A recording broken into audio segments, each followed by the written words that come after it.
ॐ अज्ञानतिमिरान्धस्य ज्ञानाञ्जनशलाकया चक्षुरुन्मीलितं येन तस्मै श्रीगुरवे नमः। वाञ्छाकल्पतरुभ्यश्च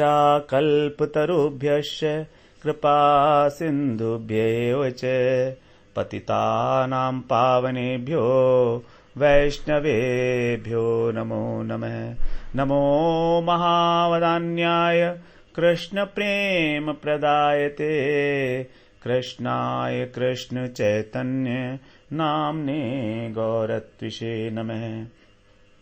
हे कृष्ण करुणा सिंधो दीनबंधो जगत्पते गोपेश गोपिका कांत राधा कांत नमोस्तुते। तप्त कांचन गौरांगी राधे वृंदावनेश्वरी वृषभानुसुते देवी प्रणमामि हरिप्रिये। वृंदायै तुलसी देव्यै प्रियायै केशवस्य च कृष्ण भक्ति प्रदे देवी सत्यवत्यै नमो नमः। श्री कृष्ण चैतन्य प्रभो नित्यानंद श्री अद्वैत गदाधर शिवसदी गौरभक्त वृंद। हरे कृष्ण कृष्ण कृष्ण हरे हरे हरे राम राम राम हरे हरे। हरे कृष्णा। मैं सर्वप्रथम अपने गुरुपाद पद ओम विष्णुपाद अष्टोत्तर शत श्री श्रीमद् भक्ति वेदांत माधव गोस्वामी महाराज के चरण कमलों में अनंत कोटि दंडवत प्रणाम ज्ञापन करता हूँ। हम लोग श्रीमद् भगवद गीता के चौथे अध्याय का 14वां श्लोक श्रवण कर रहे हैं, जिसमें भगवान अपने कर्म की दिव्यता बता रहे हैं। भगवान के जन्म और कर्म दोनों दिव्य हैं, तो भगवान के कर्म किस प्रकार से दिव्य हैं वो भगवान 13वें और 14वें श्लोक में बता रहे हैं। 13वें श्लोक में भगवान ने बताया कि वो चारों वर्णों के सृष्टा होते हुए भी किस प्रकार से अकर्ता हैं, उनमें कृतत्व बुद्धि नहीं है, और वो हमको भी आदेश दे रहे हैं कि इस प्रकार से तुम मुझको अकर्ता जानकर तुम भी अकर्ता बन जाओ। यहां 14वें श्लोक में बता रहे हैं कि मेरे को कर्म के फल की भी इच्छा नहीं है।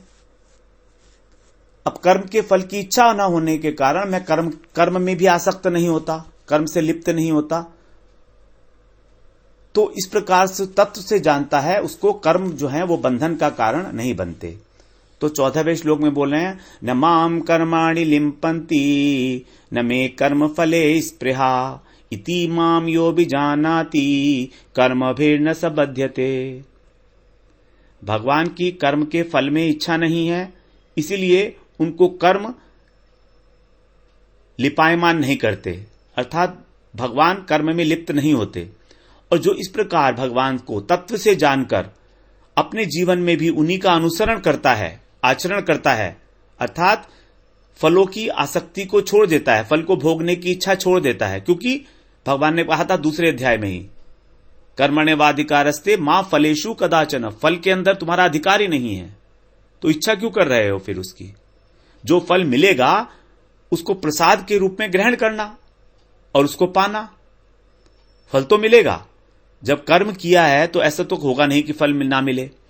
तो जो फल मिले उसको भगवान के अगर अर्पित कर दिया जाए, और अर्पित करने के बाद जो प्रसाद है भगवान का, जब उसको ग्रहण करेंगे तो उसके अंदर जो उसका स्थूल अंश था, जो बांधने वाला था, वो अंश खत्म हो जाएगा कर्म का, और वही कर्म जो है हमारे दुख को हरने का कारण बन जाएगा, वो प्रसाद बन जाएगा।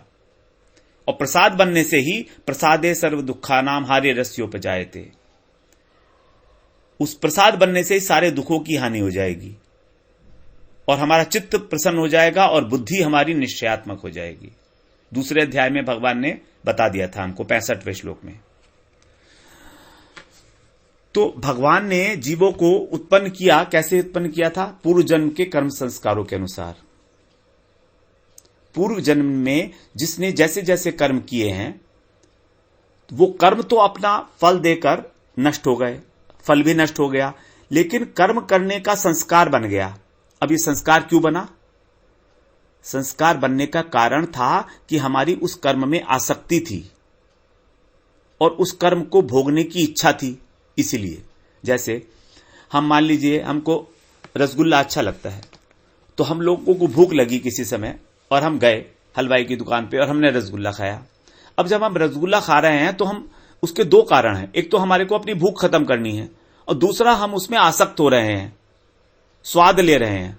तो जो भूख थी वो तो खत्म हो गई, रसगुल्ले ने अपना काम कर दिया, कर्म ने हमारी भूख मिटा दी, नश्वर चीज है। लेकिन उसके अंदर जो आसक्ति हो गई हमारी, वो एक संस्कार बन गया।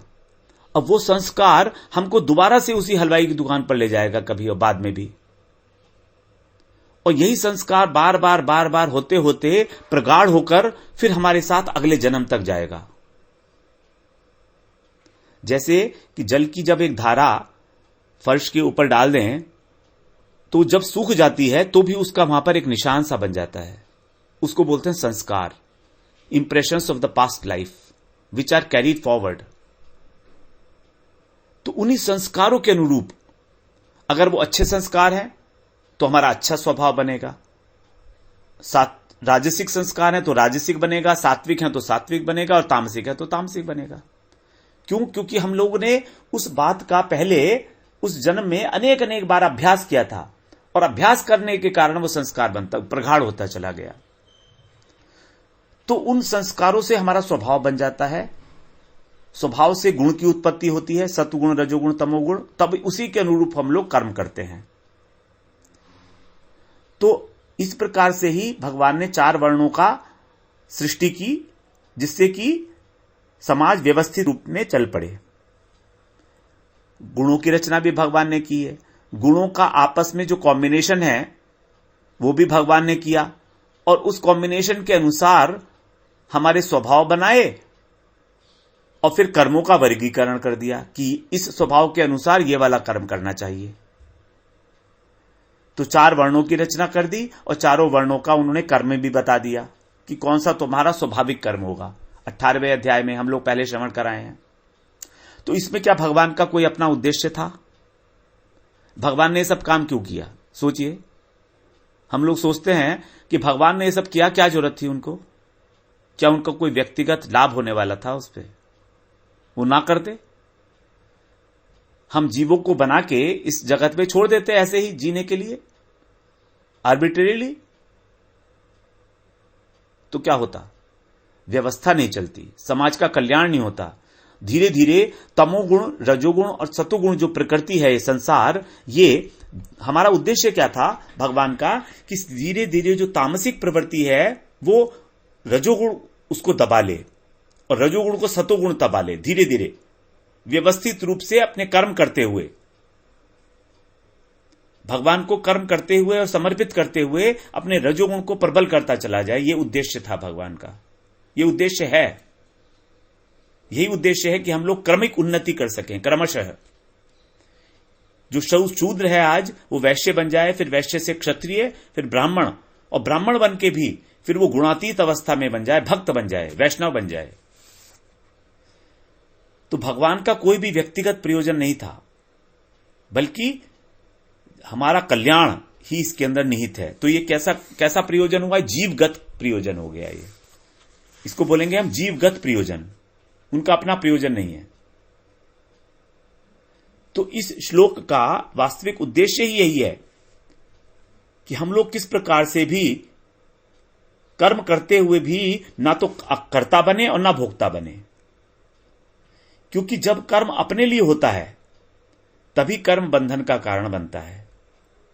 यदि कर्म कृष्ण के लिए होगा, कृष्णगत है, उनकी प्रसन्नता के लिए है, तो बंधन का कारण नहीं बन पाएगा। भगवान हमसे ये कह रहे हैं कि तुम जो भी कर्म करो करो, मैंने तो कहा है तुमसे कर्म करने के लिए, और ना ही तुम कर्म किए बिना रह सकते हो। तो कर्म तो करो, लेकिन उद्देश्य मेरी प्रसन्नता होनी चाहिए। भगवान हमारे लिए कर्म कर रहे हैं, तो क्या हमको भगवान के लिए कर्म नहीं करना चाहिए? भगवान ने ये सृष्टि बनाई, हम पर इतनी कृपा की, हमको गुरु दिए, हमको वेद दिए, शास्त्र दिए, स्वयं आकर अपनी लीलाओं को प्रकाशित किया, जिससे हम उनके अंदर मन लगा सकें अपना। ये भगवान ने सब हमारे लिए किया, तो क्या हम भी अपने कर्म भगवान की प्रसन्नता के लिए ना करें? क्यों नहीं करें? करने चाहिए हमको। और हम तो उनके अंश भी हैं, हम जानते हैं, भगवान ने बता दिया है हमको कि हम उनके अंश हैं, और अंश का कर्तव्य बनता है कि अंशी की सेवा करे। कर्तव्य है उसका, करनी ही पड़ेगी उसे। आज नहीं करेगा तो कल करेगा, दंडित होकर करेगा, माया उसको डंडे मारेगी तब करेगा। तो भगवान ने हमको यही बात तीसरे अध्याय में भी बताई थी, 90वें श्लोक में, जब हम कर्मयोग की बात कर रहे थे तो वहां पर क्या बताया था? यज्ञार्थात कर्मणो अन्यत्र लोको अयम कर्म बंधन है। यज्ञ के लिए जो कर्म किया जाता है उसके अतिरिक्त कोई भी कर्म इस संसार में बंधन का कारण है।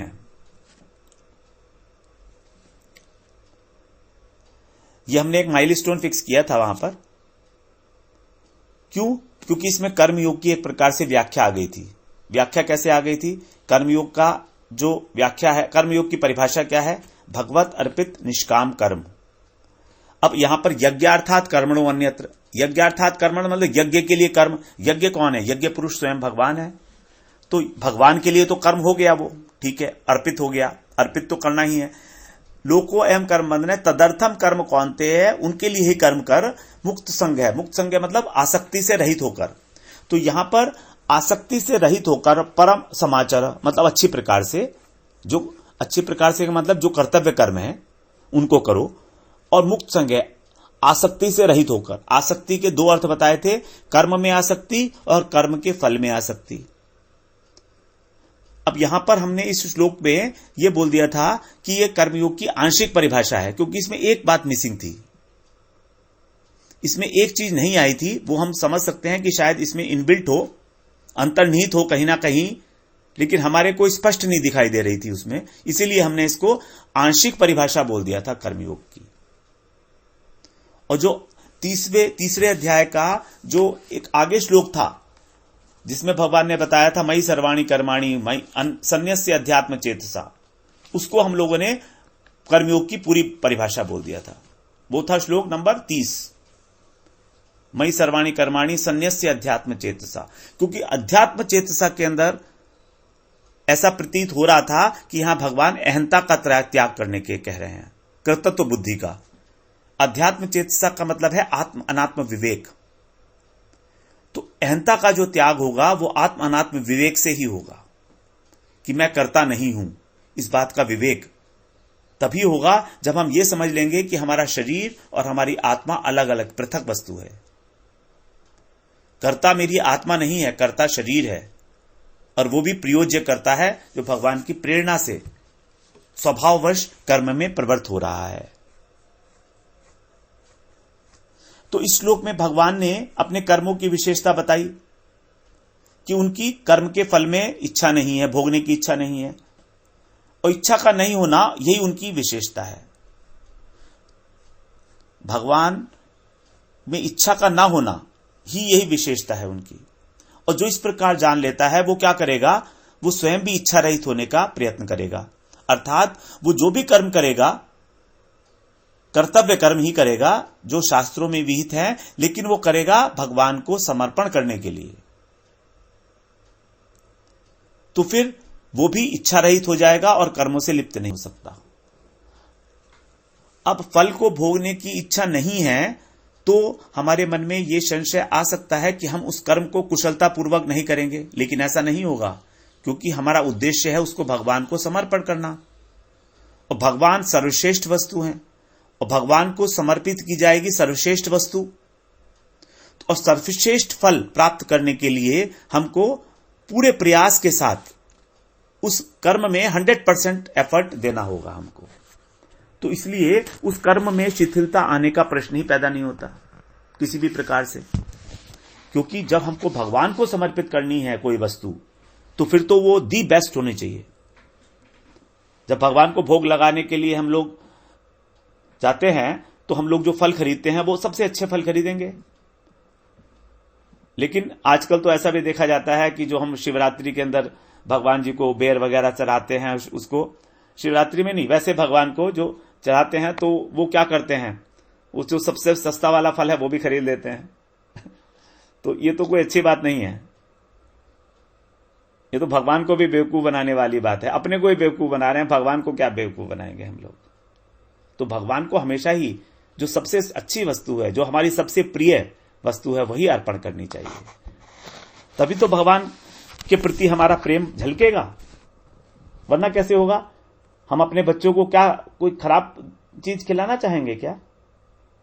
जो हम अपनी योग्यता के अनुसार सब सर्वश्रेष्ठ वस्तु दे सकते हैं वही देंगे, तो फिर भगवान को क्यों नहीं देंगे? वो तो हमारे परम प्रियतम है। तो यहां पर भगवान स्वयं को क्या कह रहे हैं? निष्काम। निष्काम का मतलब उनको फल की कामना नहीं है।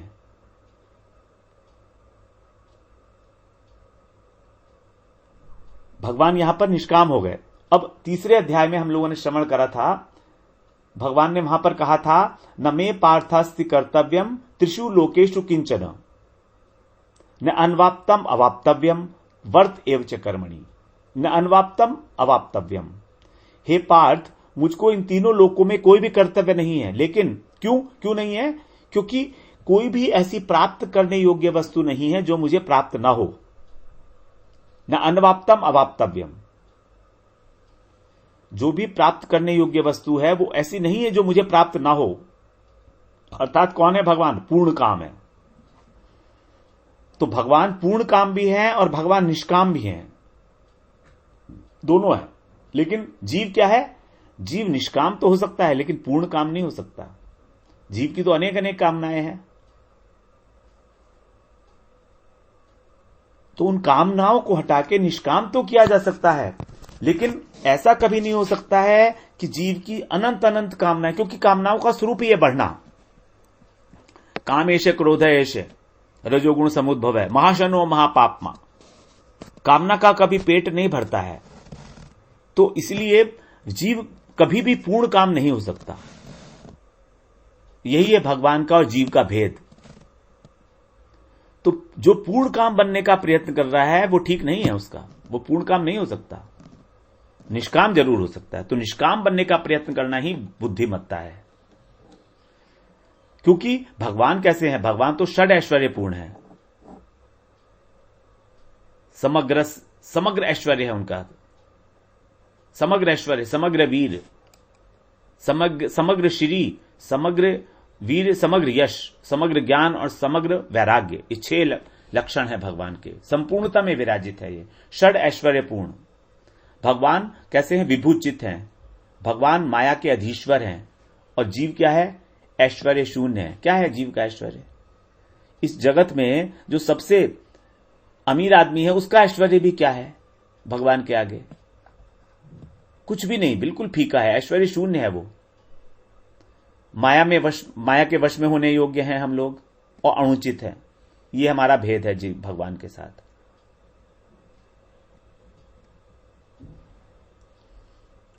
तो भगवान सृष्टि की रचना करते हुए भी उसमें लिप्त नहीं होते, क्योंकि उनका कोई भी कर्मों से डायरेक्ट संबंध नहीं है। वो माया के माध्यम से ये सब काम करा रहे हैं। तो हम भी ऐसा ही सोचें कि हमारा भी, हमारी आत्मा का भी इन कर्मों से कोई डायरेक्ट संबंध नहीं है, हो भी नहीं सकता, क्योंकि आत्मा चिन्मय है और कर्म और संसार जड़ है। तो चिन्मय वस्तु का जड़ से कोई डायरेक्ट संबंध तो हो ही नहीं सकता। तो हमारा शरीर काम कर रहा है, संसार के लिए काम कर रहा है। तो इसलिए हमको भी उसमें लिप्त नहीं होना चाहिए। अहंता का भाव हमारा नहीं आना चाहिए।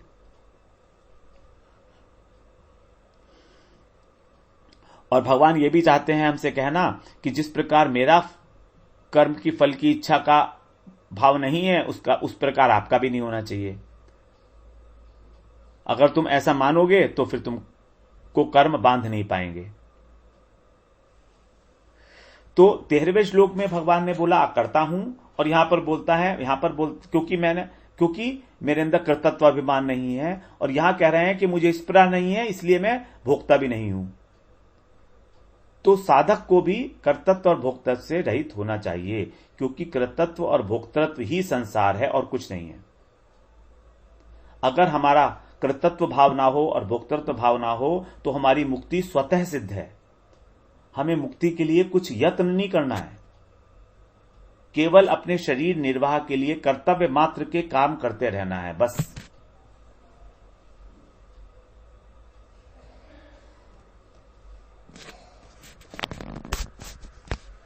फिर इसमें यही बताया, इति माम यो भी जाना थी, जो हम लोग श्रवण कर चुके हैं, कि जो इस प्रकार मुझको तत्व से जानता है,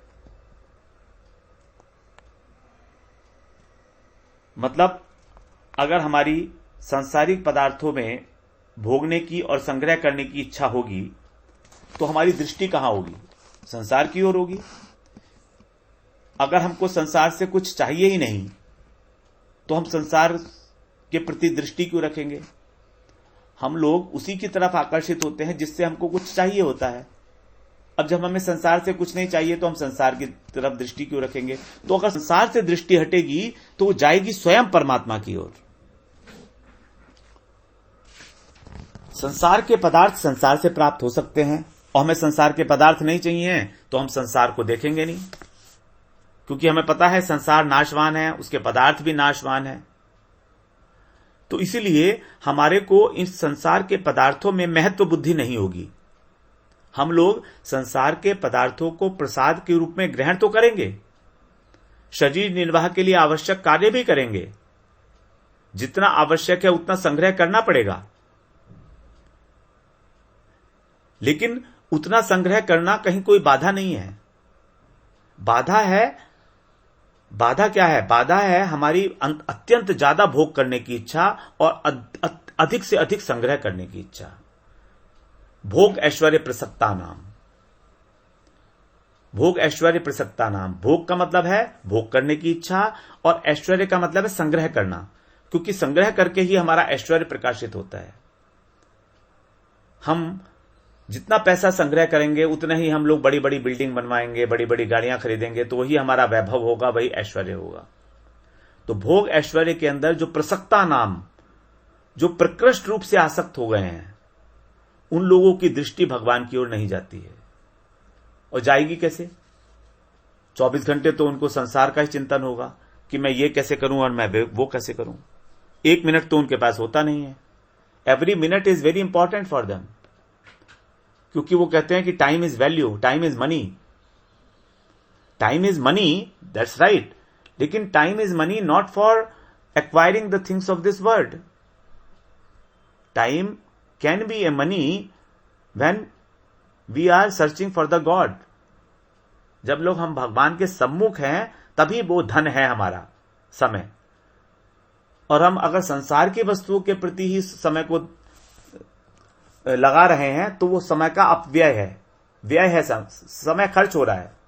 we are loser, we are not gainer in the long run, because whatever we acquire is going to demolish, is going to destroy later on.